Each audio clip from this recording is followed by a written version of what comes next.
Habayim. Welcome everyone. Welcome. Hope you got sound now. Does it work? Should do. We learned today La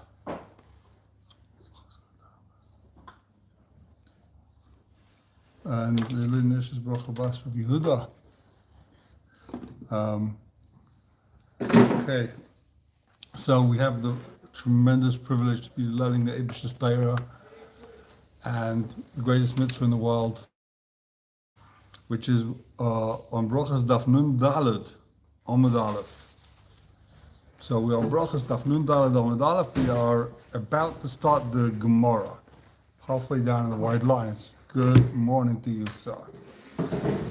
So the Mishnah mentioned all the places where you make a bracha for nisim, for rain, for thunder, lightning. You see the sea, all these different things. One of the things we mentioned in the Mishnah was you see the place where miracles happened.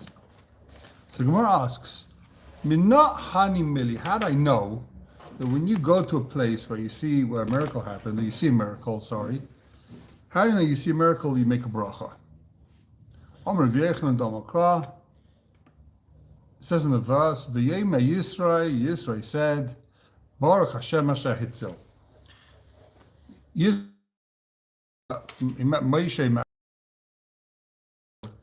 He saved you from Mitzrayim. So we don't look at it like a bracha. It's a bracha. He made a bracha. Baruch Hashem Asher Hitzil. So Yisrael made this bracha from all the miracles that happened. The gemorah asks, and this is the Rabbi Mevachinon. And this is the Yachilei. So we'll make a bracha, perhaps we'll make a bracha only if a miracle happens to the whole Klal Yisrael, to millions of people. But what if a miracle happens to one guy? You see a miracle, you have a miracle happen to you, you make a blessing, you make a bracha. Story time. This guy is walking in Aver Yemina, it's the name of a place. Nafalale Aryeh, a lion jumped on him. Doesn't sound like fun. In those days, it was pretty dangerous. Miracle happened. Doesn't say what the miracle was. Miracle happened. Lightning came down from heaven, struck the lion. I don't know what happened. The earth opened up. It was a blatant miracle happened. It wasn't just like, he punched it in the mouth and it ran away. A miracle happened. So miracle happened, he got saved. Also coming the robbers. And then he came in front of Robber and he said, what do I do? I was saved by a lion with a miracle. Whenever you get to that place where you're saved by this ferocious lion, tried to kill you. So whenever you get to that place, you should make this the following blessing. You should thank God that he saved you miraculously in this place. A miracle happened to you in this place, make a blessing. So it doesn't say clearly there was an open miracle that some crazy miracle happened, but the implication is there's a miracle. Something happened supernatural. It's a machlokes, a paiskim. Do you make a bracha on a miracle that's not supernatural? Now, as the Shulchan Aruch says, right? The Shulchan Aruch says that if you have a miracle, you make a bracha. What happens if something happens that's not a supernatural miracle? A non-supernatural miracle happens. For example, we make a bracha on Purim. You say, Baruch, you make a bracha on the miracle. Nothing supernatural happened in the story of Purim. So you could say that you make a bracha even if there's no nothing supernatural happens. So what happens if you have a non-supernatural miracle? You find parking in New York City, a miracle happens. So what do? You make a blessing, right? So the Shulchan Aruch says, if it's an open miracle, of course you make a blessing. If it's not an open miracle, you should say the Baruch Shasanisim b'makam zeh, but without the Shem Malchus. It could be a bracha levatala. Something say with Shem Malchus. So comes along some Achronim in the grass says, so in that case, every woman gives birth. She should say, Baruch Shas Nes. Wow, a miracle happened. I had a baby. Baruch Shas, a lot of things happen you should make these brachas for. The Bia Halacha says no. There's a big difference. Something that's natural, like the nace of the Megillah. The nace of the Megillah that happens has to be incredibly unusual and crazy circumstances, one after the other, that so unusual that to happen is clearly God's divine hand guiding you, protecting you, whatever it is. But just a woman gives birth, women only give birth. Or in those days, maybe a majority of them give birth. Or a serious number of them. It's not like a crazy, unusual thing that you go ahead and make a bracha, you had a nace.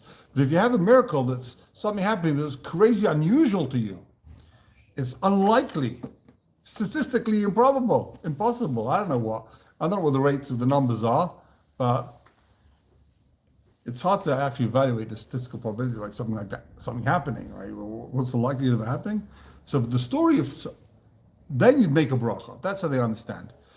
The Rishonim that say you don't make a bracha on something that's not an open miracle, how did they understand the Nes of Purim? Why are we making a bracha on Purim if there was no open miracle then?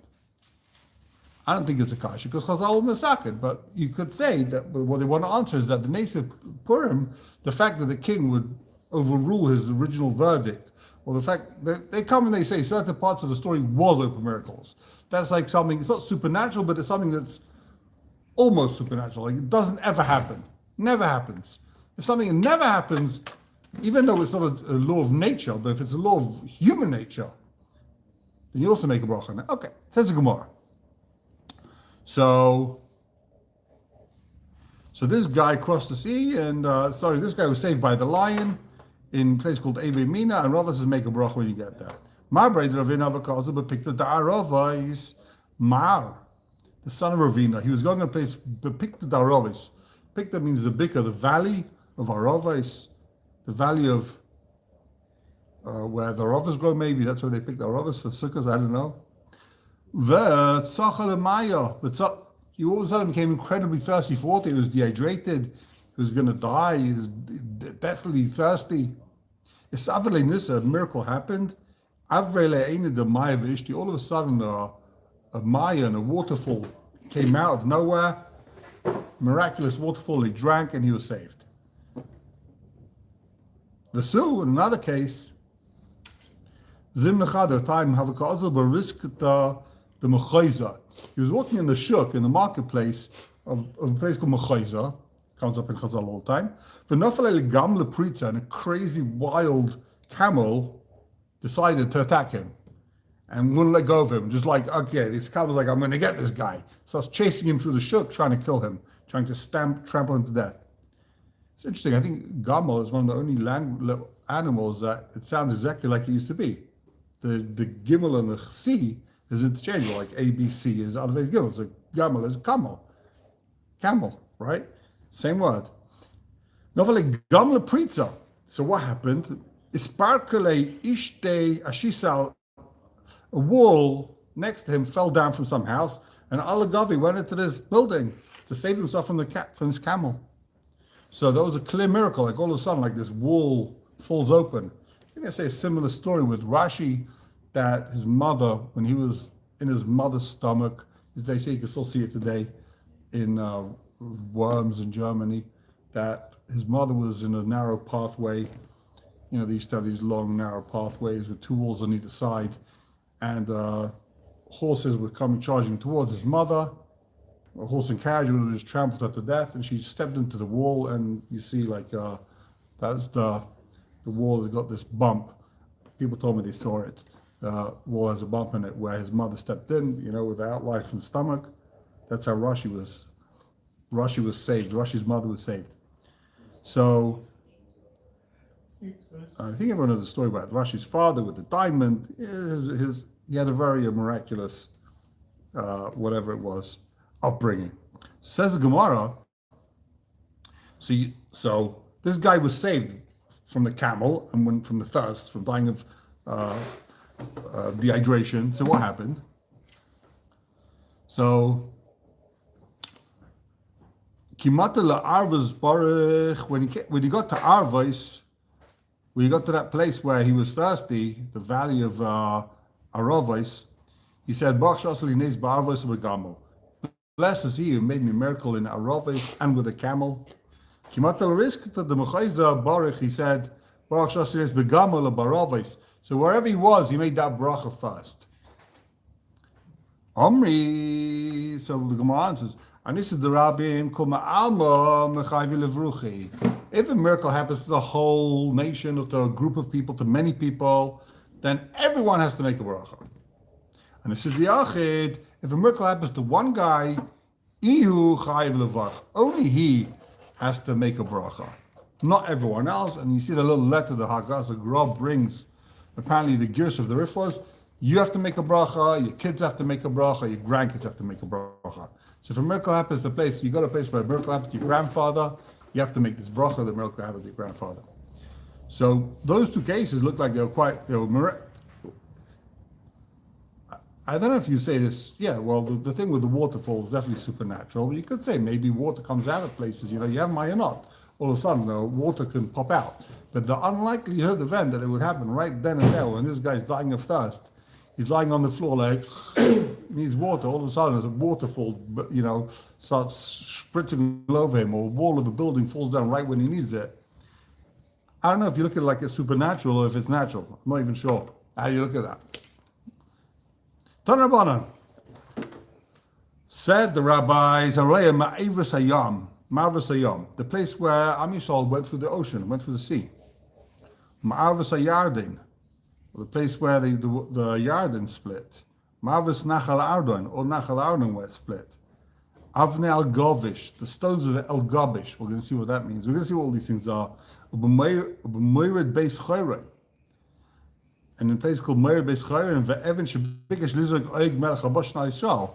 And apparently, Oig, who was this massive giant, he tried to throw a stone on Am Yisrael when they were coming out of the Midbar. And a miracle happened. Ve'evin Sheyashav Alav Moshe, B'shah She'asi Yeshua B'Lechem Ba'Amalek.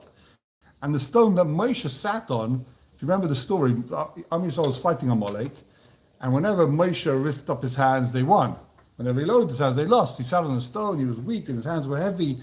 He's holding up his hands for, I guess, hours, whatever it was. It's incredibly hard to hold up your hands for a long period of time.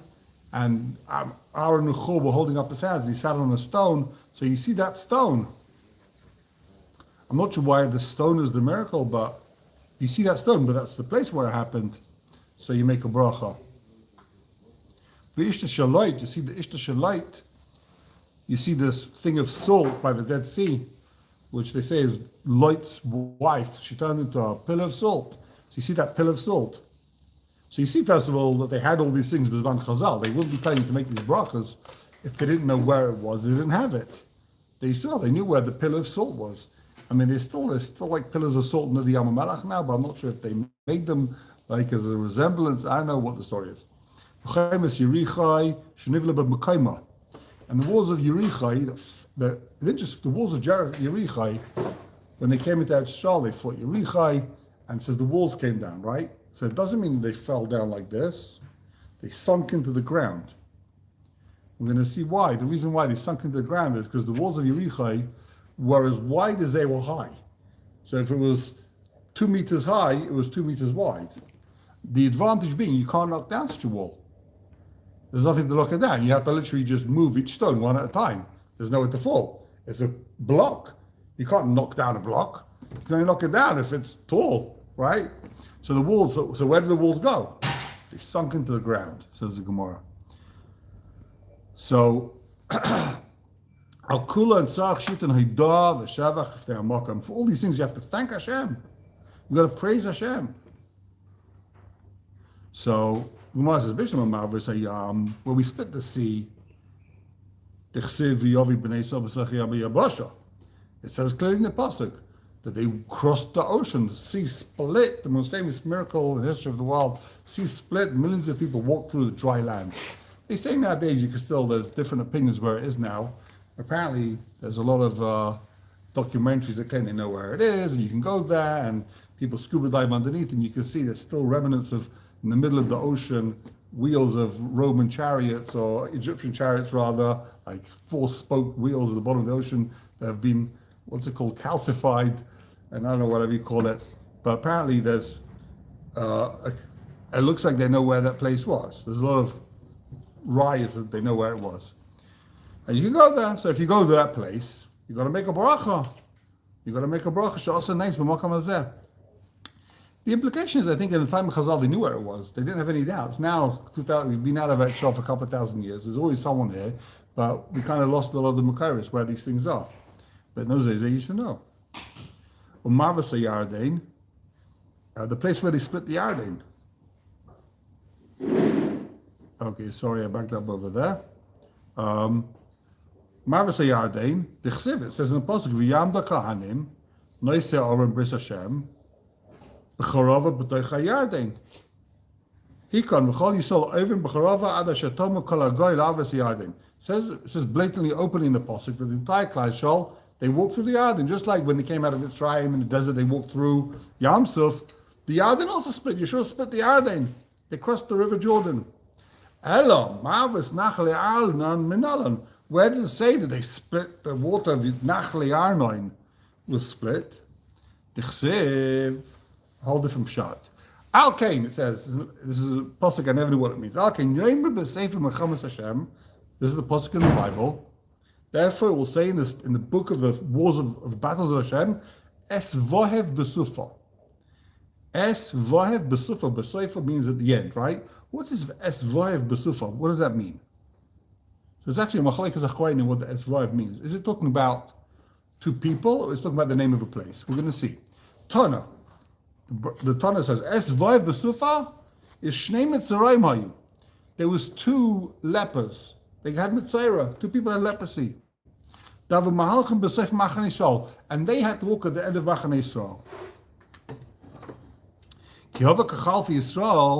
And when Am Yisrael got through when Am Yisrael passed by this place, Asa Morai, the Amorites who were living in Eretz Yisrael, they were hiding there.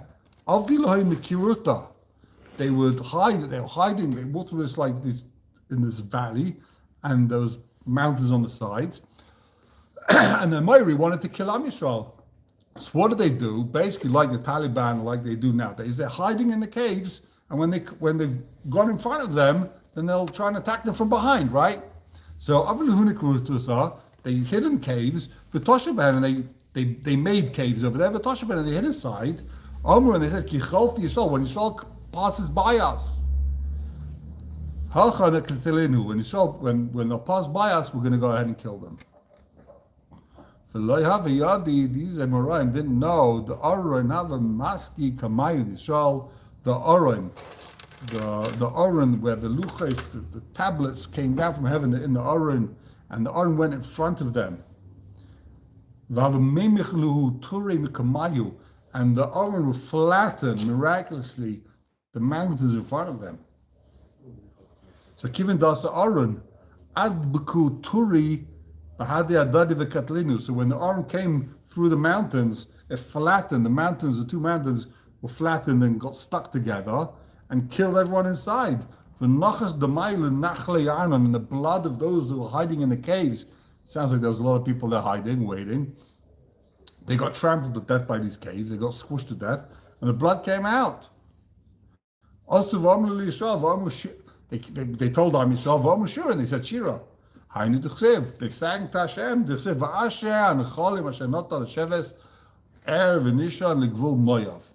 so they said this praise.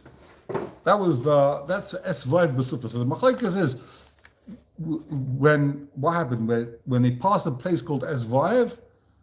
All the Esvav, these two Mitzrayim were called Es and Vav, and they were at the end. So when Es and Vav passed by these people hiding in the caves, they was going to attack them, but they didn't in the end. I don't know.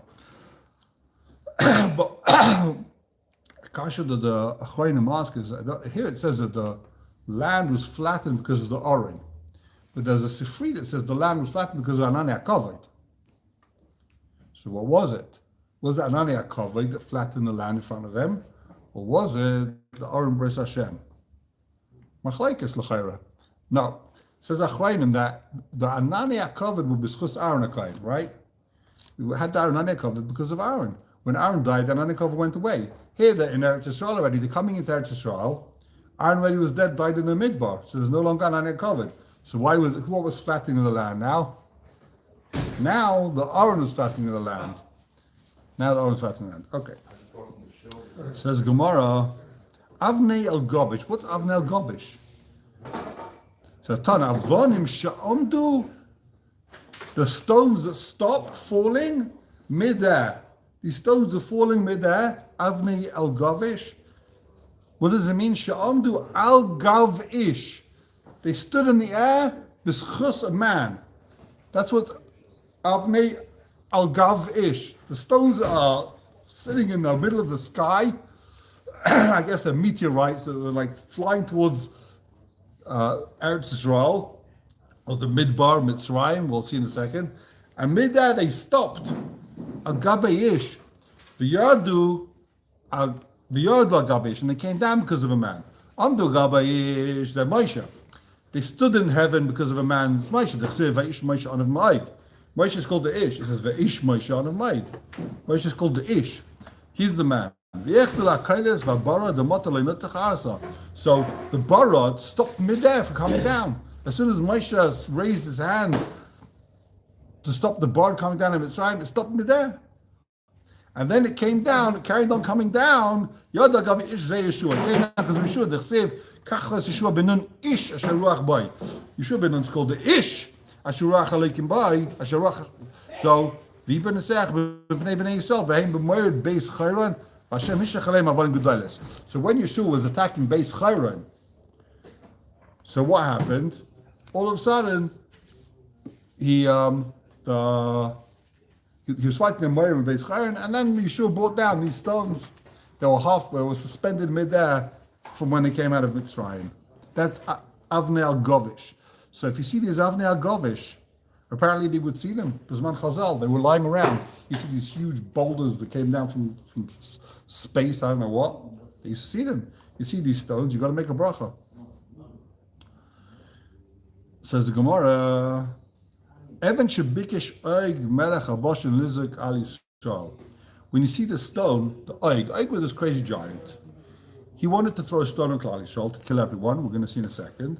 So you see that stone, you make a bracha. So what's that stone?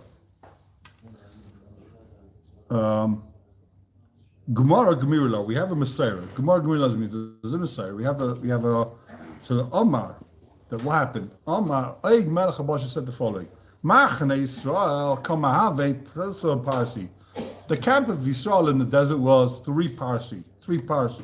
So a parsa is 3 to 4 kilometers. So 3 parsi is 9 to 12, 12 to 13 kilometers squared. That's the camp of Am Yisrael leaving the Midbar. About 12 kilometers squared. So he said, Ezil ve'erka tura bat losa parsi. I'll go ahead and I'll pick up a mountain that's 3 parsi. I'll pick up this 10 kilometer. So if each parsa is 3 kilometers or 4 kilometers. So a 4 kilometer mountain is a 12 kilometer mountain. He said, I'll pick up this mountain. Erka tura bat losa parsi. V'aisi aration, I'll throw it on their heads. Sorry, I read it wrong.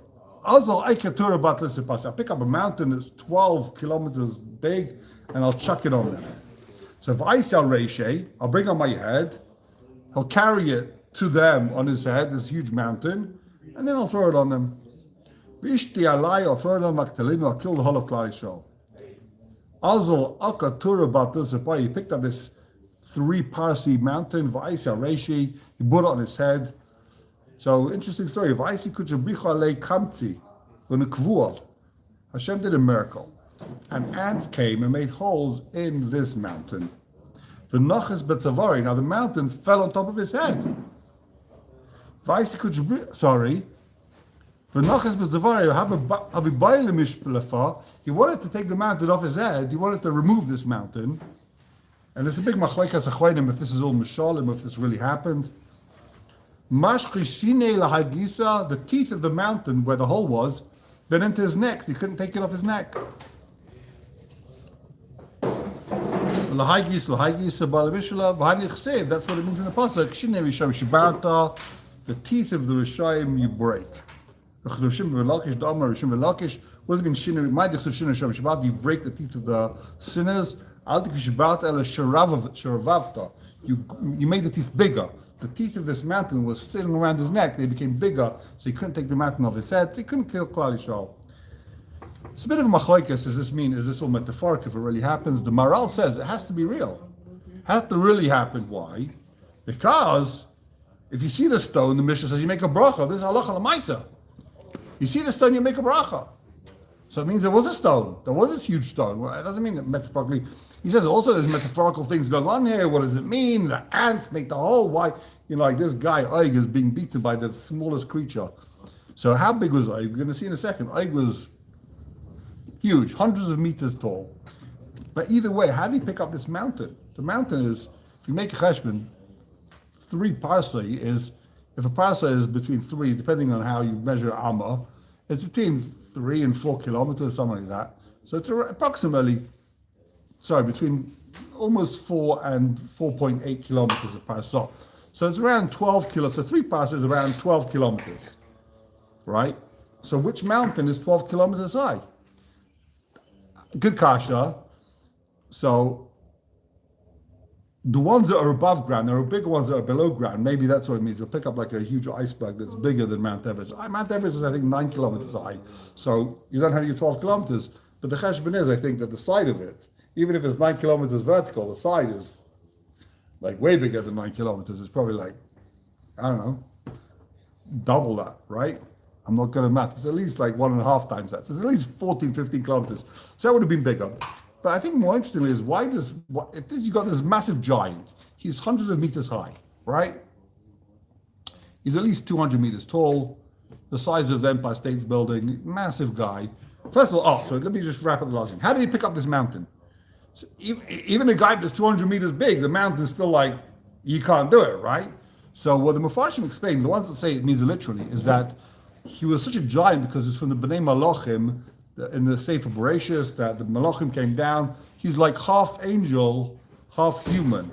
And he had incredible strength. So even though he was only 200 meters tall, he had the strength of someone, like the strength of an angel, thousands of meters tall. So for him, it was easy to pick up this mountain. Or not easy, it got stuck on his head. It was a challenge, but it's an interesting question. I didn't see anyone asking this, but you got this massive giant, he wants to kill Yisrael, just go ahead and trample them. Like, take out a fly swatter and just start killing them.